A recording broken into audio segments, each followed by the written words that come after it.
So the Flying Squirrel Community Space was started on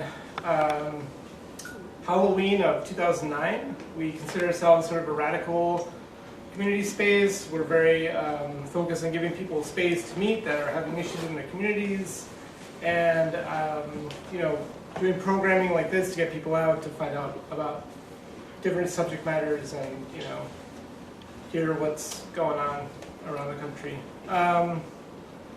We have a website, thesquirrel.org, and I'm going to turn over to Leslie from Buffalo. You can come up, yeah.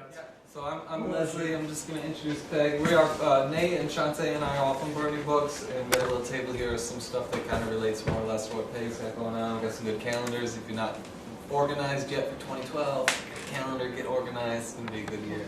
It's 2014. 2014. I don't have my calendar in front of me, so. He's a time traveler. So, yeah, Peg wanted me to introduce her. For people who aren't familiar, Peg Millett is a legend and a hero in my world. When I first got involved in sort of like environmental movement, there was this idea that this vague concept that Earth First was out there in the woods somewhere sabotaging bulldozers. And I was probably 16, 17, I think, and trying to find Earth. Where was Earth First? I want to join up. It wasn't so easy. But and when I found out what Earth First really was, it didn't quite match up those sort of dreams of everything that I had. But actually, I think part of those sort of illusions of what Earth First Monkey Wrenching in the Night was all about was a lot of it came from Peg and her group and what they were actually doing. And so, I'm sure a lot of you are familiar with Earth First, but it's a sort of above ground activist group, but there's also notions that people would kind of affiliate with Earth First would go out and sneak out in the middle of the night and do some like small scale sabotage to stop forests from being cut down or other kind of mining operations and stuff like that. So when I did find Earth First, I found them sitting in trees and doing civil disobedience and getting arrested, and that was awesome, but it wasn't this sort of sneaky Robin Hood type thing that I had in my mind. And then later on down the road, I did find that there was some of that sneaky Robin Hood type stuff, and Peg is going to tell us a little bit about that tonight. So, Peg Millett. I really, really appreciate being here because the stuff that I did happened over 20 years ago, and the stuff that happened before me, there's a lot of stuff that happened before me. There's a lot of people that were doing small-scale stuff. I was one of them. We did small stuff like we'd get mad at some developer and we'd go and mess up his bulldozer and we'd cut down things like billboards and that sort of thing. And that there was always in Earth First, when it started in the 80s, it was sort of a prankster crew. These people that were involved, that got started with Earth First, were frustrated mainstream people that were going to Washington to try and lobby to change the way things were going with the government on public lands, for public lands. And I'm from the West, and there's a lot of public lands out there. Most of the stuff that happened in California was on private lands, which is a whole different perspective and different scene. And so Judy Berry's story is different than my story, which I was down in Arizona. There's been a lot of people doing a lot of things. There were the bolt weevils that was way before Earth First even, and they were going around knocking the bolts off the great big high tension power lines because for years they were trying to go through the channels to stop this great big power line that was going across Minnesota, and so the farmers just went, well, we'll just take matters into our own hands. And they didn't use any weapons, they just used wrenches. So that kind of thing is a really old and long legacy, and I totally didn't appreciate that until after I got more involved and found out I was a political prisoner, which I wasn't aware of, and all that kind of stuff. So I too got involved with Earth First because I was looking. I wasn't looking to do any of this nasty stuff, the sabotage stuff. What I was looking to do was find some way to get around. Well, I just didn't know that there were other people that thought like I did. And when I found Dave Foreman's in an interview in the Mother Earth News in 1984, and it was a plowboy interview, and they were talking to him. He was talking about this fellow they called the Swamp Fox, and he went into the big offices somewhere down in the South, Alabama or someplace like that, where some of these people were putting lots of pollutants into the rivers, and they took that sludge that they got out of the pipes going into the rivers and brought that stuff into the high-rises and dumped it on. And the Swamp Fox was one of the people that did that, and they never caught him. And so it was a way for them to bring attention to the way people were running roughshod over the plant without any regard for health, welfare, or any of that kind of stuff. So I read this article and I was like, oh my God, I can't believe there's so many things like I do. So I went and found out where they were based, which happened to be in Tucson, Arizona, which is great because I was up in the north of Arizona. I was in the Central Mountains outside of Prescott. And they had a rendezvous every year. It was called Rendezvous Rendezvous. And so I went to that for the first time in 1985 and was just blown away by all these people that knew how to camp. They were very careful about their camping. Oh, thank you. Oh my gosh, I have cold water and hot water. I got all kinds of water now. Thank you very much. So I found this group of people that I could really identify with. They were students. A lot of them were biologists. We were all involved in learning about natural history, and in learning about natural history, seeing what was unhealthy for the natural history, learning about flora and fauna. So I got really involved with this crowd, and we did mostly civil disobedience, and we did mostly street theater, which is totally my scene. I love street theater. So because I identify with non-humans way better than I identified with humans, I would be in a raccoon suit or something like that when we did demos. And so I would be on the news as a raccoon, so nobody knew who I was. They just saw this raccoon doing crazy stuff on the news if they did it. Now the thing is, in that day, in that time, our drawing attention to issues like Mount Graham and the San Francisco Peaks and the Grand Canyon uranium mining and the mining situation and the overgrazing situation and all that kind of stuff was much easier to do than it is now, because the media actually put these demonstrations on the news. That hasn't happened in a long time, and so it's gone into different directions. And so what I'm telling you is historical, because it really has not much bearing on what's happening now, except there's still going to be informants out there, there's still going to be the FBI out there, there's still going to be people that are trying to trip you up. And so it's very, very important for us all to, for me anyways, at that time I learned a lot of lessons the hard way. And so one of the reasons that I went on the road for a long time was to actually try and educate people about staying away from the pitfalls. Because I really believe that it takes all different kinds of activism to make these changes. And the biggest activism is maybe not the most visible activism. And maybe I do know that I have seen hopeless situations where everyone had turned their backs, like for Mount Graham, and this little group of people called Earth First said, we're going in and we don't care. We're going to try and stop the bastards. And so what we would do is, I don't know if you know what Mount Graham is, but it's a sacred mountain according to all the Apache people, and also to other indigenous peoples that live down there. So it's also a most amazing biodiverse Pleistocene sort of relic, because it's the last place and the most southern place where these great big Engelmann spruce live. The little red squirrel that you have out here, that comes from down there. That is a red squirrel, the angry red squirrel that my friend Dwight Metzger put out in hundreds and thousands of ways, like on t-shirts and everywhere. And we were representing the red squirrel with that little emblem there. It was really cool to see that when I was coming in here. I was like, oh yeah.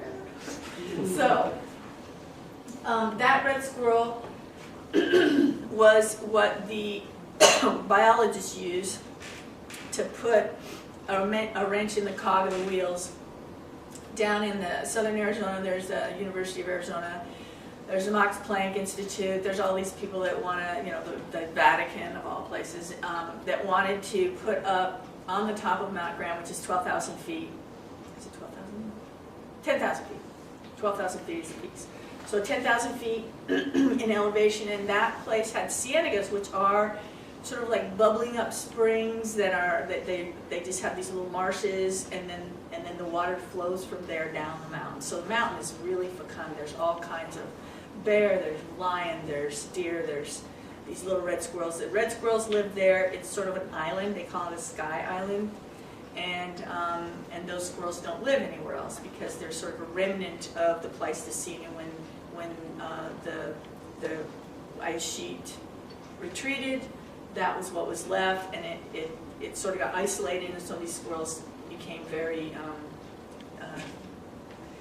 they became unique because there wasn't any other like that. So biologists were going up there and starting to map this place and look at it, and they're like, oh my God, because they were starting to hear about these people down in the University of Arizona that wanted to actually take out the top of the mountain. They wanted to prohibit people from going up there. They wanted to, and you know, everybody from everywhere around there goes there for recreation for any time of the year, because you can ski up there in the wintertime, like, you know, there's no ski lifts or anything like that, but it's a really beautiful place, and it's a place where the native people have a very sacred relationship with. The Apache people were the people that were the keepers of the mountain, and they were, you know, there's been so much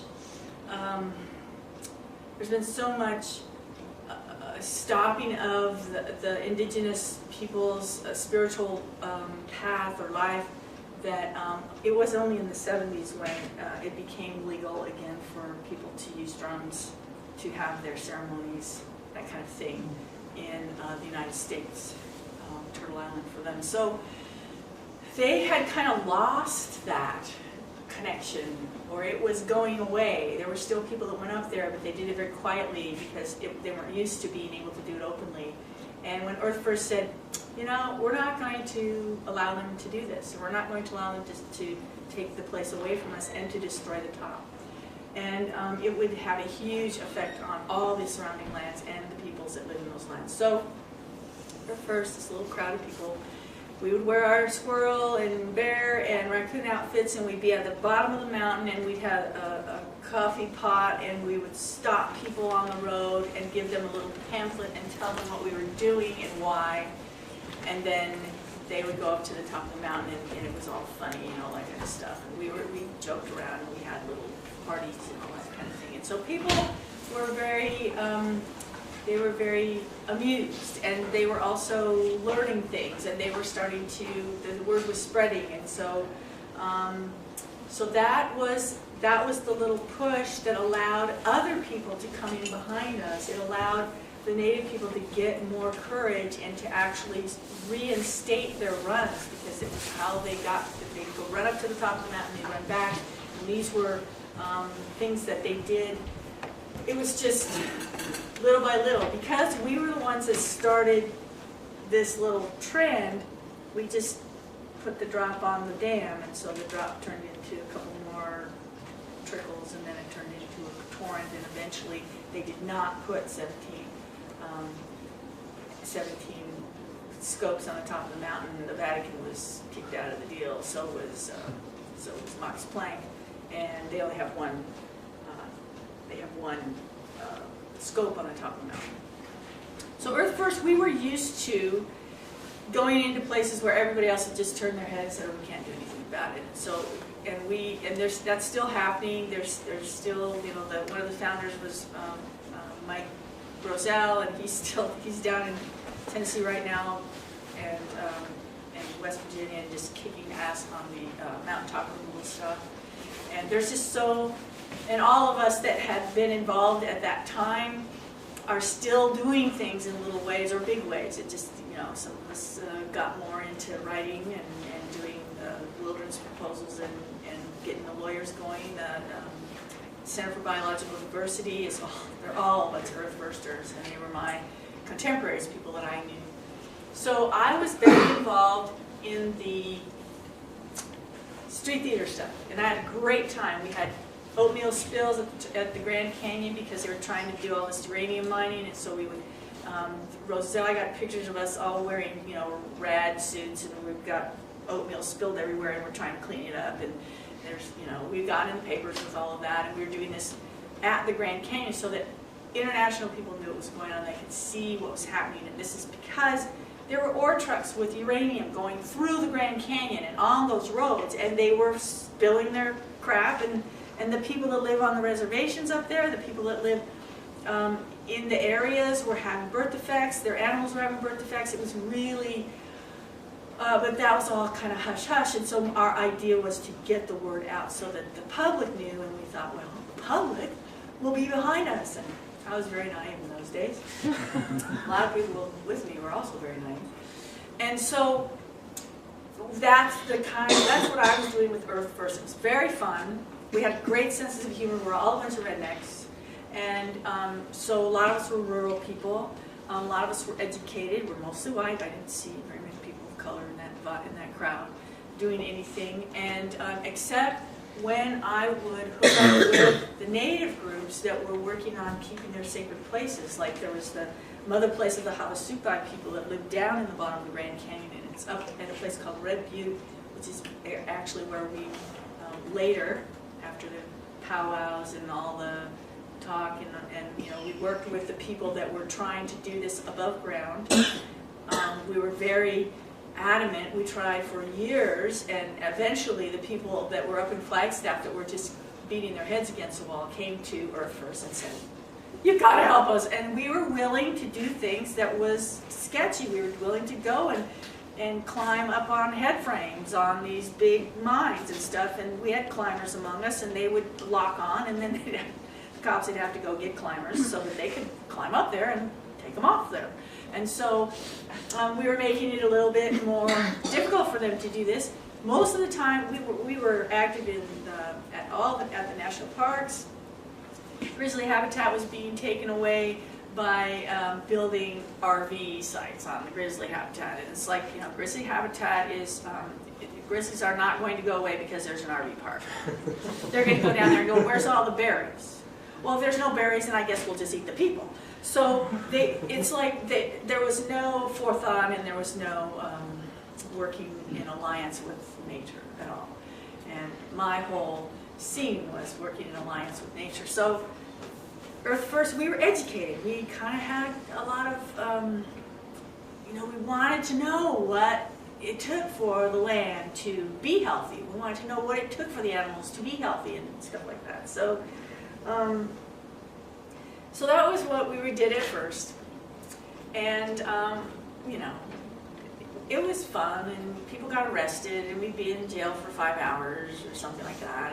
And you know, there would always be somebody, first when doing civil disobedience, there was always somebody that was dogging the person that was deciding to be arrested. I mean, you know, when you started the nonviolence training and role playing and all that kind of stuff, there's always the group, who's going to be arrested? And then somebody said, I'm going to be arrested. And then who's going to be the dog person to follow the arrestee through their scene so that you can make sure that the keys get back to their house, or that the spouse gets called, or that the work gets called, and all that kind of stuff, so that it was very organized, and that's how we operated, and it was really fun. And I was always one of the dogs. I was always, you know, following somebody through the system. But it usually didn't last very long, a couple hours. So I got arrested for the first time in my whole life in 1987. I was at the Round River Rendezvous. I was at the Round River Rendezvous in Idaho the year before, and I was all jacked up and mad, pissed off because they were running a generator for the stage. And I'm like, aren't we supposed to be ecologically minded? And they're like, well, and they're rednecks, well, no, we're not a generator, man, so that's what we did. So I said, well, when it goes to Arizona, I'm going to be on the committee, and I'm going to do it with solar. So that's what I did. They put me on the committee, and I organized everything. So we're going to, this is like, you know, the hippie scene. So I'm saying, okay, we're going to do recycling, we're going to do solar, we're going to have the Forest Service said we could go up there and do our big camp out as long as we had a truck with 120 gallons of water in it. I worked for the Forest Service, I knew how to find a truck that had 120 gallons, and so so I did all of that and did all the on-the-ground logistics and everything. It was a total, it took a whole year to get all this stuff done, and we got it done. It was a great rendezvous, and that was the rendezvous where Mike Roselle asked who wanted to get arrested. We're going to climb up the head frame at the Canyon Mine, no, not the Canyon Mine, Pigeon Mine, on the north rim of the Grand Canyon. He said, who wants to get arrested tonight? I put my hand up. I'm like, oh, I'm going to get arrested. Well, I was born in Arizona, and that's my home turf, and so I decided to do that. So I didn't tell my husband. I was married at the time. He's a Forest Service guy. And was gone for a week, and then we had a big deal where we all, there was about 4 people. There's about 4 people that wanted to get up on the head frame and lock down, and they were climbers and really bold and daring, and so they got up at 4 o'clock in the morning, 2 o'clock in the morning, or whatever they did, and they went down, snuck into the mine, and climbed to the head frame. So they actually had a shaft in the ground at that time, and they were pulling ore out. That's on the north rim of the Grand Canyon. And the rest of us that were going to get arrested were going to sit in front of the gates, and we're going to not allow the trucks, the ore trucks, to go past us. So the sheriffs were there. They said, how many people are going to get arrested? So we have enough people to put in the, enough paddy wagons and everything. And we said, oh, about probably 20 or so. So they got the right amount of paddy wagons for us. And so it was all this little dance that we were doing. It was a civil disobedience dance. And the sheriffs were they were cool. They were like, yeah, we don't like this shit so much. It's kind of a pain in the ass.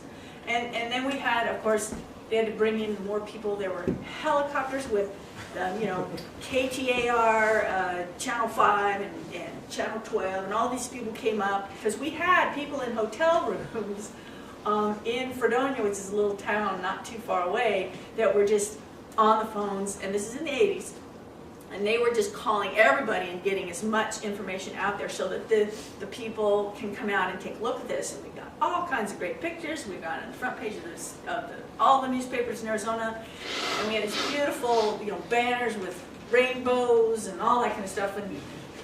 And I was a raccoon, and I was standing with a skunk on one side and a frog on the other side, and we're armed and linked together, and we're standing there, and then the cops that came to arrest us were they were DPS, and DPS they have no sense of humor.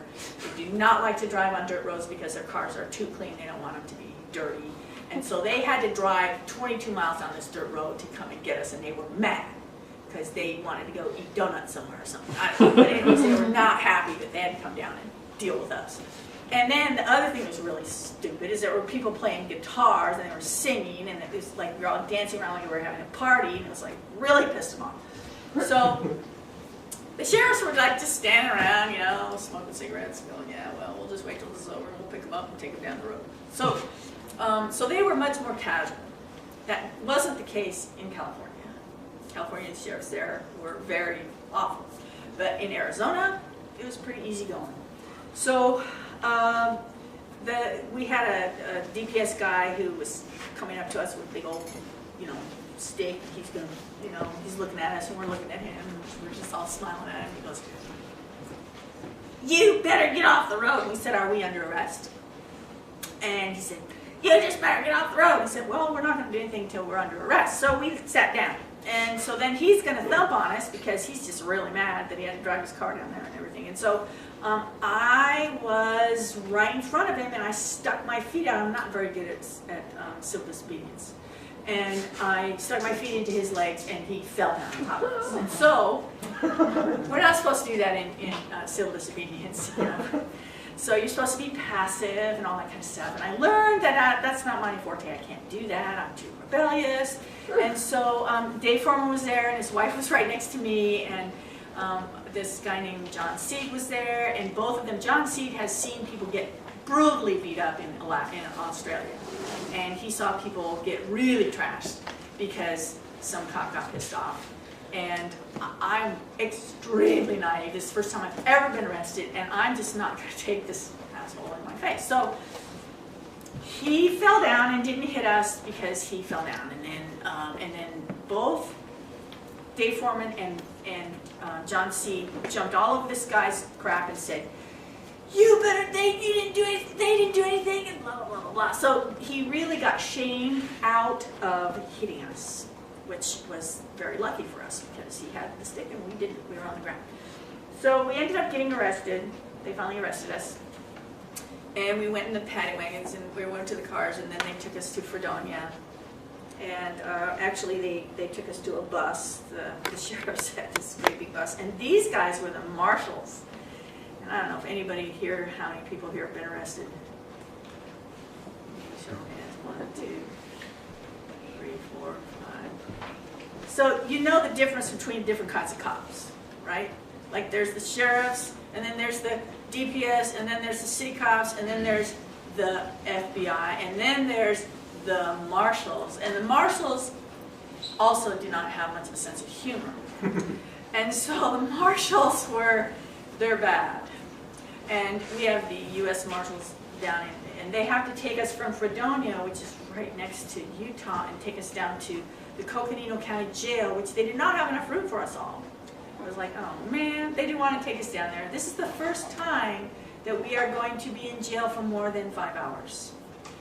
This is when we started doing this stuff, it was kind of a jokey thing, and the FBI started throwing these different agencies, these different cop agencies, information about how dangerous we are.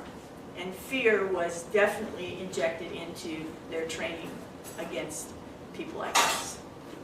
And our whole deal was, we're going to change the world, we're going to have fun doing it. And so that was the first time. So there's all of us are chained together, we're in the bus.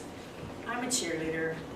I'm not an organizer, I'm not anything important, but I love to sing songs. So we're singing things like "We Shall Overcome," and you know, something about like being on the mountain and all that kind of stuff. And we're singing some of the stuff that was things that were being sung by people in Mississippi Summer and in the civil rights stuff. And we had a black cop in front who was sitting right next to me. I was in the very front, and we were all chained together, and so I got everybody to you know, check their chains in time. And what we were trying to do when we were going across the river where the dam was, is we were trying to make enough noise for that precision earthquake so that the dam would break, which really freaked out these guys. They had no sense of humor about this at all. So we're singing and having a great time, and I'm sitting in my little raccoon suit, and I say, so, as one coon to another, and I'm talking to this fellow in front of me, and he's over there cracking up. He's trying really hard not to laugh, and he's laughing, and the two white guys in the front of the bus were really, really bad, and they didn't let us go pee, and they weren't nice at all. So we ended up going to jail. One of the women that was doing the pat downs and all of that kind of stuff, they were more polite in those days. They didn't do the bend over, spread your cheeks kind of thing. They do that now, but they didn't do that then. So she was very concerned for us and told us that she really believed in what we were doing. This is somebody that's patting us down and getting us ready to go into jail. And they separated the women and the men, and so we had to get a lawyer. We had one of the guys that was out there at the site was a lawyer, so he came in and they did all their tactics of saying, well, they said this over in the, you know, they're going to talk over in the men's, you know, prison, and they would say the same thing to the men about what the women were doing. So they wouldn't let us talk to each other. They wouldn't let us. They tried to separate us in our minds. They tried to make us mad at each other and all that kind of stuff. And our whole thing was, when we decided to get arrested, that we were going to go as John and Jane Doe. So nobody gave their name. So we ended up in there for 3 days, which was a really long time in those days. And we had, you know, the Flagstaff was just packed with people walking up and down the main drag where the jail was, you know, with their placards and all that kind of stuff. And so it was really a big deal. It was very uncomfortable for the people in the town. And so we ended up, they had to take us to Fredonia. And one of the things that your dog was always doing for you, I had Tom Terrific as my guy, and was they would bring us clothes so that when we go to court, we can be dressed in, you know, civilian clothes, or the clothes that we were wearing when we had to get into our little jumpsuits. And I told him not to bring, I was dressed as a raccoon, I said just make sure that I keep my raccoon suit. So when I went to court 3 days later, I went as a raccoon. And when I went in front of the judge, I went as a raccoon. And I said, I'm representing the animal kingdom. Mammals in particular, and raccoons in, you know, specifically. So, so he was just like, I can't believe I'm seeing this. And there was 20 of us. So everyone had, you know, major things that they were saying and doing in poems and all this kind of stuff. And he just never seen anything like it. They just wanted to get us out of there. So they gave us time to serve and got us out of there. So that was the first time I ever got arrested. That was in 1987. And after that rendezvous, I was approached by a friend of mine, or a guy that I knew in town, who really wanted to do monkey wrenching.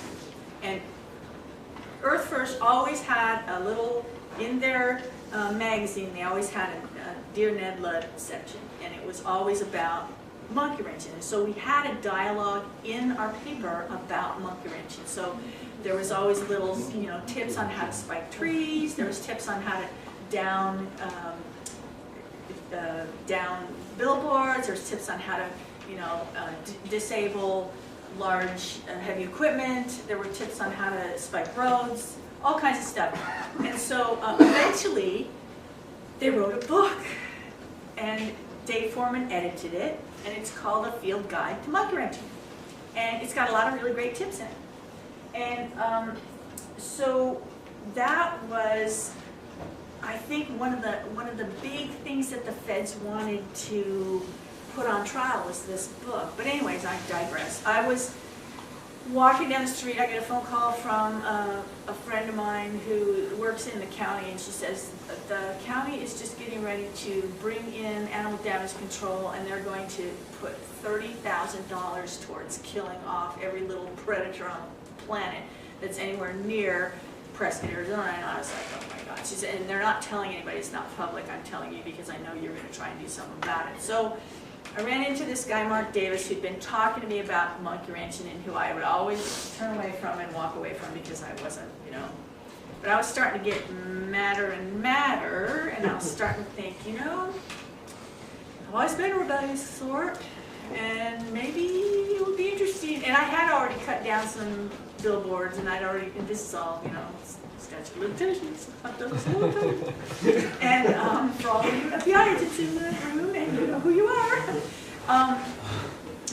So I was starting to think about the possibility. So he saw me. I was a weak moment. He helped me. He was very instrumental in starting an organization called Teros in Phoenix, and it was about helping people that were on the suicide scene. So like he would go up into towers and talk people off of telephone poles and shit like that. And he was amazing. He was a Sikh at some point. He was a kickboxer. He was very athletic, and he sort of corresponded, if anybody here has read any of Ed Radley's stuff, the Monkey Wrench Gang, he sort of corresponded with Hagen in the way he thought.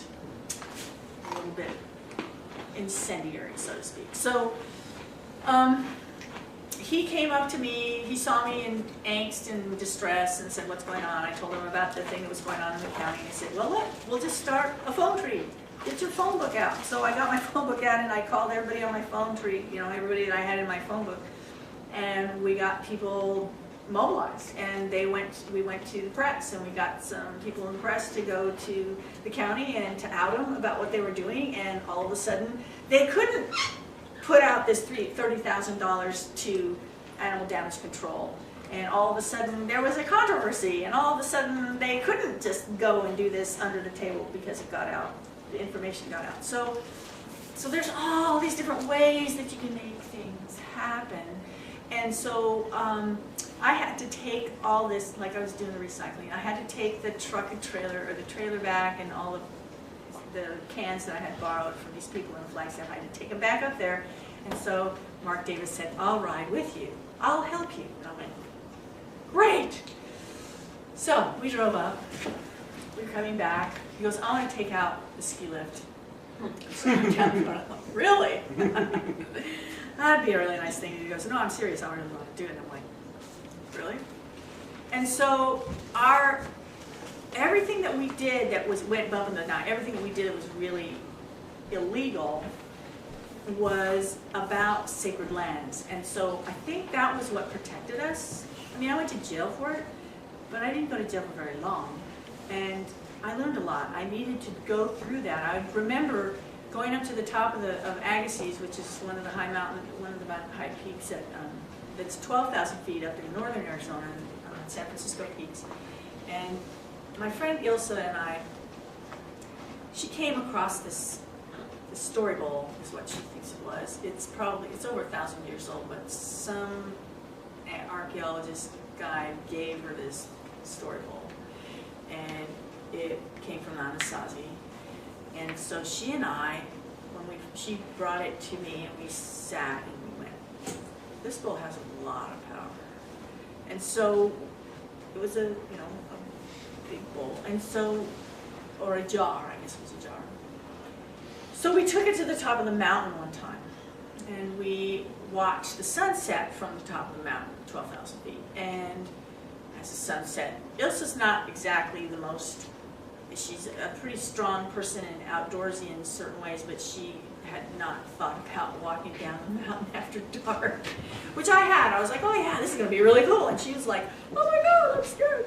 But we went up to the top of the mountain, and we brought this bowl, and we sat and we prayed and we cried into the bowl, and we said, God, Goddess, because we talk about the Goddess, please use us.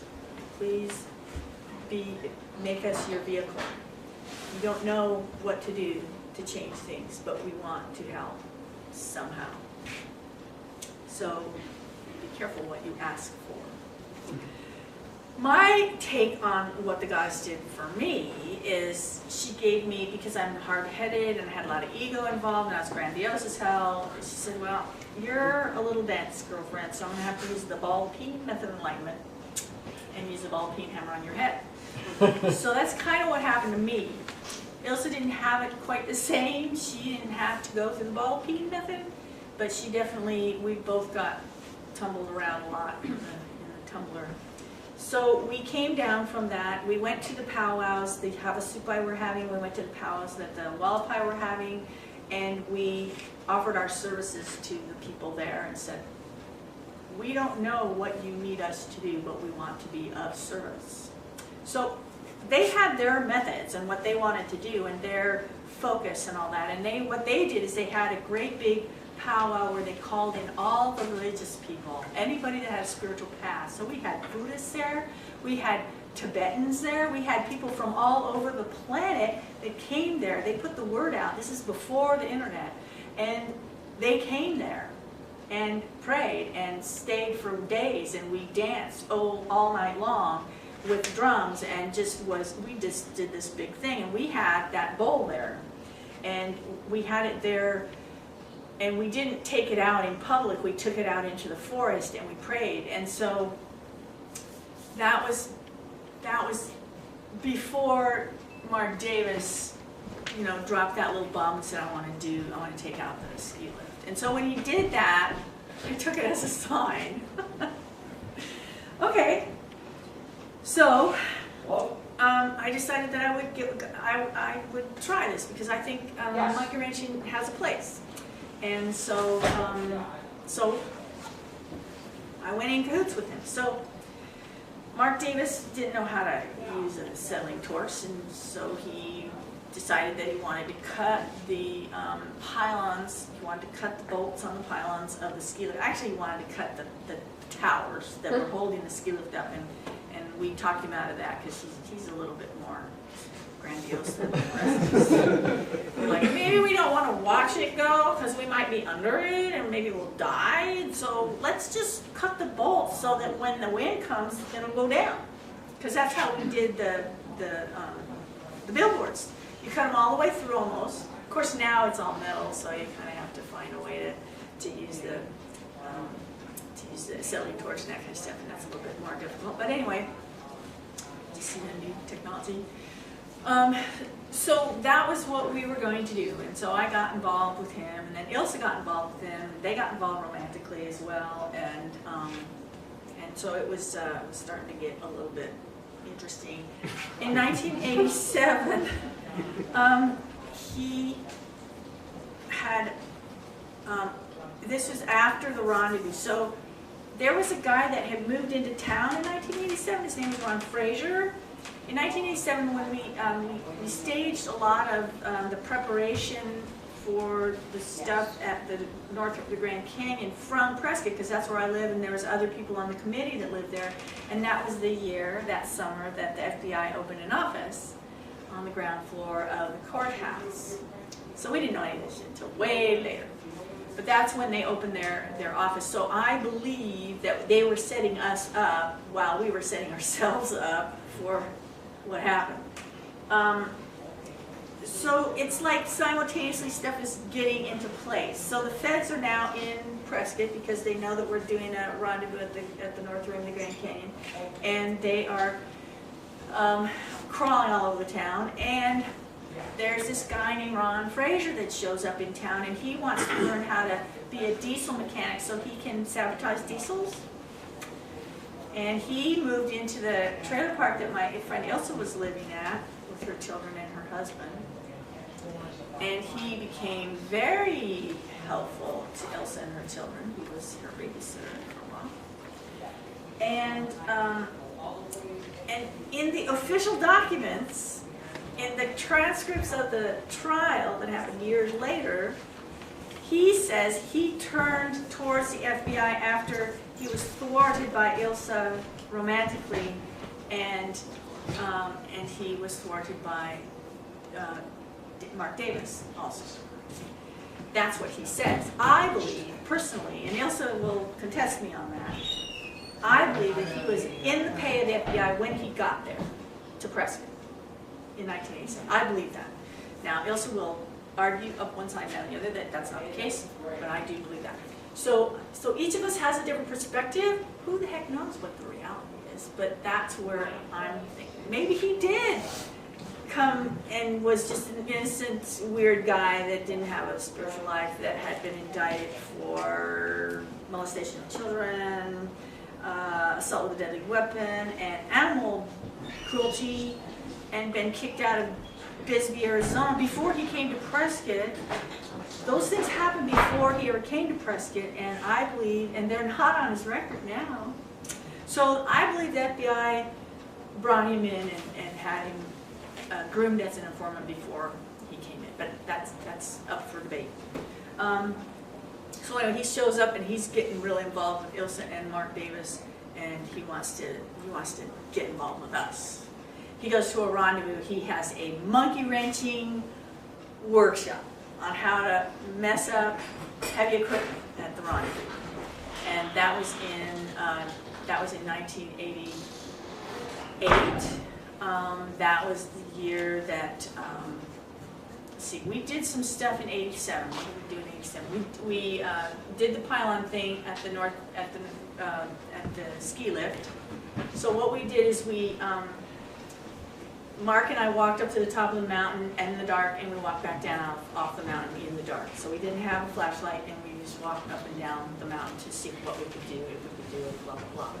We recruited some other people that I don't ever mention their names because they never got indicted and they never got, but they're people that were also from Arizona, and there were some people from Colorado that actually they had a subpoena for, but they left the country before they got subpoenaed. So those guys are all, nothing happened for them, so I don't mention who they are and that kind of stuff. But there was a lot more people involved than just me and Ilse and Mark And then we brought in this guy named Mark Baker for our other thing that we were going to do later. So we did the ski lift first. Ski lift is on a sacred mountain called the San Francisco Peaks. It is a place for the Hopi people. Their whole Kachina cosmology revolves around the peaks. So half of the year the Kachinas come out of the peaks, and then half of the year they go down underground or in the underworld. So half the year they're in the underworld, and half the year they're on the above world. So the peaks is where they come and go out of. The Dene people have 5 sacred mountains that surround their lands, and the peaks are one of those 5 sacred mountains. They do pilgrimages there. It's a really important place for them. The mountains originally were a huge volcano that blew its top 10,000 years ago. And so it's very volatile. There's a lot of energy in that mountain.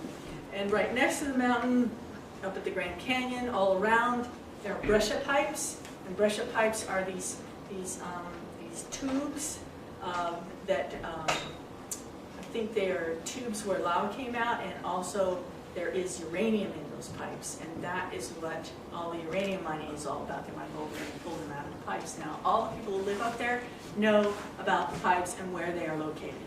They also know that they do not want to ever take any of that stuff out of the ground because it's supposed to be in the ground. So people that live up there know, because they can feel the energy of the uranium and all that kind of stuff, and they just acknowledge it and do their prayer work around it, and that's what it's for. So the mother place of the Havasupai is right where there's a big breccia pipe, and that's where they're going to pull out. They're doing the canyon mine there. So we've been fighting the uranium scene. It's still going on. There's still people trying to pull stuff out of the ground in the north rim of the Grand Canyon and all around the Grand Canyon, around the peaks and all that kind of stuff. There's still major controversies going on around the peaks.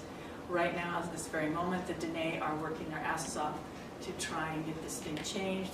They're using different focuses. The main focus that Khalid Benali and some of the folks that he's been working with are using is the Sacred Lands one, which of course, nobody gives a rat's ass about Sacred Lands. So, so that's their focus, and they're going to really continue to work on that. There's also the thing that saved Mount Graham pretty much was the fact that it had this red squirrel on it, and there was enough biologists that went up there that went, we're not going to let this happen.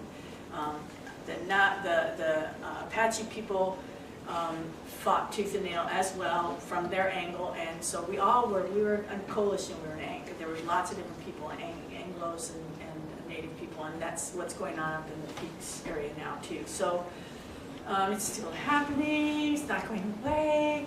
They still haven't put in at the canyon mine where we did our ceremonies and where we did our sabotage. So not only was I doing sabotage with my friends, I was also doing ceremonies with my friends. And so we were working with the people on many, many, many different levels. One of the big ceremonies that we did in 1987 at the solstice, the winter solstice, was we had a women's gathering at the mother place of the Havasupai, which is up by Red Butte, which is right south of the Grand Canyon, South Rim.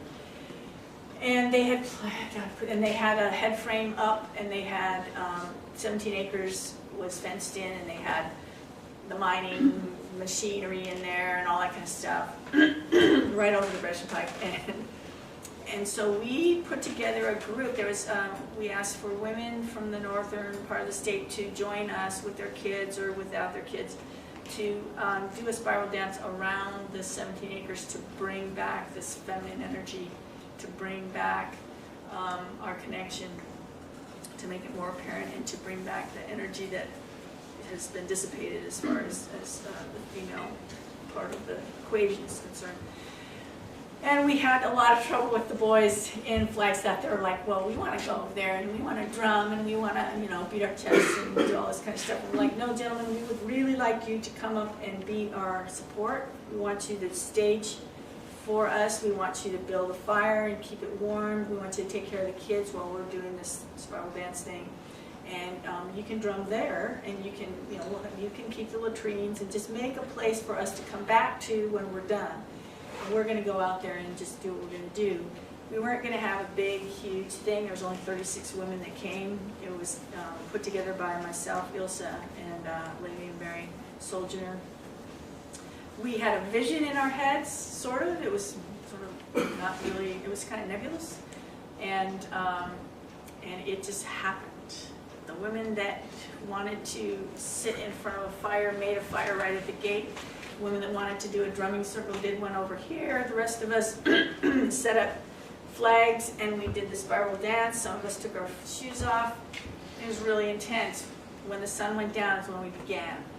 So there was snow up there. It was really cold. It's like 10,000 feet, 9,000 feet there. So we got it done. The people that were, there was a whole bunch of, the sheriffs came, we told everybody, we weren't, trying to hide it or anything. So the sheriffs were there for a while, and they were just like, oh. So they finally drove away. And then the miners came, and they just occupied their mining scene. And before they came, there's the dogs, so we're giving them treatments. Inside the gate, the fence, they were like, the guard dogs. And so we were just like having fun with them. And so the miners came, and they were wearing animal hats, and they're making fun of us. And we're like, yeah, that's okay. We don't care. So we had a fire. We did the ceremony. We were done. We were the people. Well, we were most of the way done, and then these guys that were in the mine were like, we are just so bored. This is ridiculous. And so they were going to drive out, but they were very respectful. They opened the gate, they took some shovels, and they moved the fire over to the side so that they could drive out without hitting the fire and without putting the fire out. So they were scared, or they were respectful. I don't know what they were, but I know that their eyes were like this when they were doing it. And so we made an amoeba of people. We held hands, and we just surrounded the cars as they came out. We were at the gate, they came in, we surrounded them. We went with them down the driveway a little ways, and we said our names to them. We told them our names. And we opened it up at that end, and they could drive out. They finally was like, oh, get us out. And so it was really scary to them because they didn't know about woo-woo, and we had pulled up some pretty intense energy at the time. So that was one of the things that we did. The two men that came, all the rest of the guys over in Flagstaff were all puffing and puffing, and they didn't come. But the two men that came, one was the informant, and who was being paid. He took care of the latrines, which I thought was quite perfect.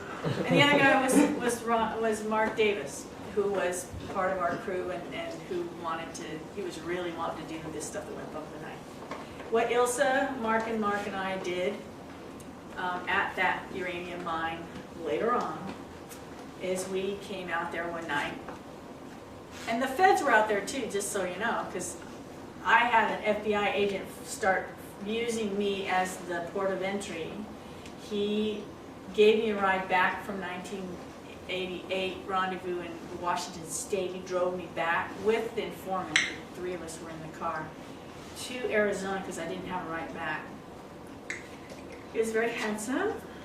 He was sort of like a redneck cowboy kind of guy, which I grew up in Arizona. I used to hit the rodeo season. I was very attracted to that kind of person. And so he, I've heard people, activists that have been, targeted by the FBI say, oh, they're all a bunch of bumbling idiots, and that is correct. There's a lot of them. They're bumbling idiots. And they're also very cagey, and there are people that are very meticulously doing profiles on people. They are very scary in a lot of ways. And so they did profiles on us, and I got the profile of the redneck cowgirl kind of thing. So I was very well known in the groups as a dancer. I still dance. I dance in a belly dance troupe. I dance on the dance floor. I love to dance. And so they sent me a really, really good dancer. It was great. We had a lot of fun. And they sent me somebody that was just, perfect. So the good thing is I was married and I was not going to cheat on my husband. in any way, shape, or form, even if I had a crush on somebody. And he worked me pretty hard. I think he was really relieved that I wasn't going to be forward about anything like that. But he definitely was working that angle. He also helped me build a sweat lodge, which I completely took apart the opposite direction that we put it together, because I did sweats in those days. I've done one in a while, but I used to do a lot of sweats with the Apache Yavapai people and stuff. And so I had one built out at my place. I lived 17 miles away from town at a place called Palace Station. It was built in 1874, and there was no way the feds could put little bionic ears anywhere because we knew where they were at all times. So anybody that drove out there, we knew where they were and who they were and all that kind of stuff. So they really couldn't. The other thing they couldn't do is they couldn't put bionic ears inside of our house because it was Forest Service housing, and it was against the law. But they did put ears in Ilsa's house and Mark's house and Mark's house, and they did have recordings of their private lives in the bathroom, in the kitchen, in the bedroom. And that stuff is, I don't know where it is, it might still be in their copiers, I don't know. But anyway, they spent thousands and millions, they spent $3 million on us. The FBI informant got $53,000 for his part. He was kept in his drugs. He loved LSD and pot, and so he was always kept in LSD and pot. And he always had a car, and he always had, he was always okay, He was indigent when he got there, but he didn't stay that way. So, the other FBI agent was, the other FBI informant, there's another guy named Mike Gooch. He was a Prescott College student. I went to Prescott College. I graduated in '83. And in '87, Mike Gooch was there. Ilsa's husband at the time was an instructor at Prescott College, and they went and got Mike Gooch. He was a Southerner who had absolutely no teeth. They were rotten, all of them, every last one of them. So he got new teeth.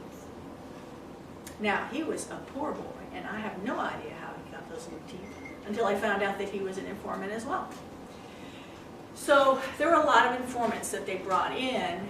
I think they look for people that don't have a really strong center. They look for people that are willing to compromise themselves. They look for people that are addicted to drugs or alcohol or anything. So that's who they bring in, and those are the idiots, because they're usually fueled by grandiosity and all that kind of stuff. Now, I was also fueled by grandiosity. I was going to change the world. I was going to be a hero, blah, blah, blah, blah, blah, blah, blah, blah. And Mark Davis was really grandiose, and so I sort of, got on his tail and was flying up the stars with him as well. So, so that was our downfall. And of course, the FBI could not get a recording of us together with anybody except for either the informant or the FBI agent. So Mark and I are never on a tape together. Ilsa and I are never on a tape together.